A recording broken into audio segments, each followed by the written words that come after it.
फंसी न मोहिनी के जाल में, एगो चुमाओ ले जा गाल में, संगे दिलवो ले जा रुमाल में, एगो चुमाओ ले जा गाल में, संगे दिलवो ले जा रुमाल में।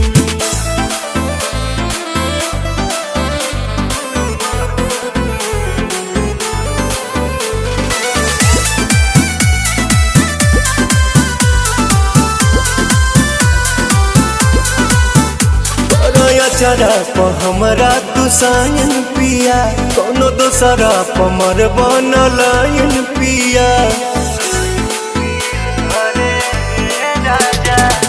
बिहाना केहू के हमार वाला हक हो, हर के जात हई होइए जाला।